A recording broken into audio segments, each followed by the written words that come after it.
Men Gösta, jeg vet at du de senere årene har vært veldig opptatt av familiepolitikk, barnehaver og slike ting, barns læring. Og du har sagt, har jeg sett eller hørt et sted, at tidlig læring må ses på som viktigere enn noensinne for utvikling av velferdsstat og demokrati. Kan du elaborere litt på det? Ja, altså det var noget, jeg lærte fra udviklingspsykologer. Og det var noget, jeg ikke var klar over indtil ret sent, at der er sådan en periode i den tidlige barndom, hvor den kognitive udvikling er alfa og omega for senere læringsevner og for udviklingen af ens human kapital, kan vi kalde det, ikke? Og den aldersgruppe der er kernen i spørgsmålet, er det omkring alderen 2-3 år, 5-6-7 år. Det er altså før skolen overhovedet begynder, at det kognitive basis bliver lagt ind i hovederne på lille Søren og lille Lisbeth, ikke? Og hvis det ikke bliver tilstrækkeligt udviklet, så går det ikke godt for dem senere hen i skoleudløbet. Og det er en af hovedårsagerne til den der store ulighed i skoleforløb og uddannelsesforløb mellem børn af mindre stillede arbejderklassebørn og børn af akademikere, eller overklassen, eller den højere middelklasse. Sådan de store forskelle i børns og så voksnes senere livschancer.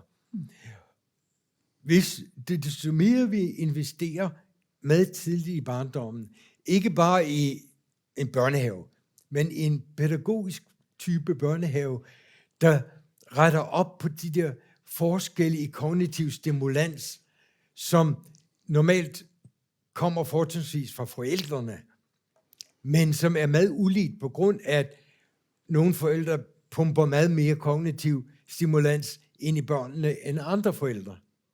Hvis vi gør det mere lidt, så skaber vi også et mere lidt samfund i fremtiden. Og det er en af grunden til, at jeg sagde tidligere, at socialt set, så ser jeg faktisk Skandinavien i hvert fald, som har universel højkvalitets forskole, altså børnehaver og så videre, systemer, at de er af meget høj kvalitet, og det burde blive ved med at være meget høj kvalitet, og med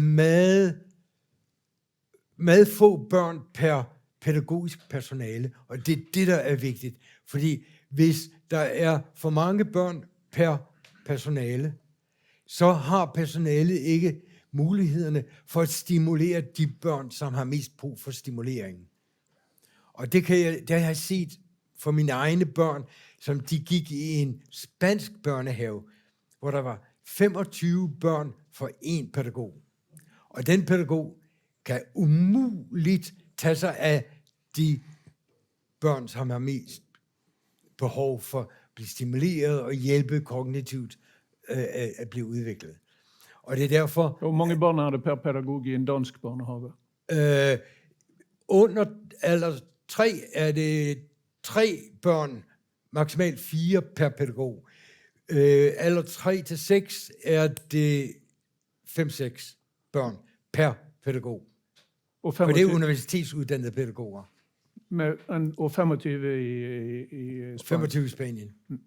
Og det er, ja. Og der er altså men det er kanskje veldig gode pædagoger. Det er kanskje veldig gode pædagoger i Spanien. Ja. I Norge betaler vi folk for at holde børnene hjemme fra barnehagen.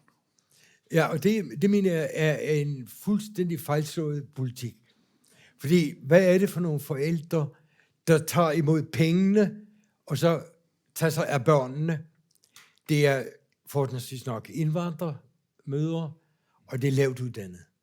Og det er dem, der har mest behov for, at deres børn kommer ind i en højkvalitets børnehave, for at blive stimuleret, og for at blive udjævnt, hvad skal vi sige, sådan kognitiv udjævning. Ja. Vi kunne faktisk snakke om en slags indikator, og det burde vi egentlig måske endda måle, en indikator, der svarer sådan lidt til vores økonomiske ulighedsmål, så en kognitiv ulighedsmål. Og så forfølge gennem årene og gennem kohorter af børn, graden af kognitiv ulighed, om den bliver mindre og mindre, og det burde være en af de store udfordringer for vores velfærdsstater i dag, mener jeg. En dårlig politik, rett og slett. Det burde være prioritet, helt oppe i toppen af prioritetslisterne.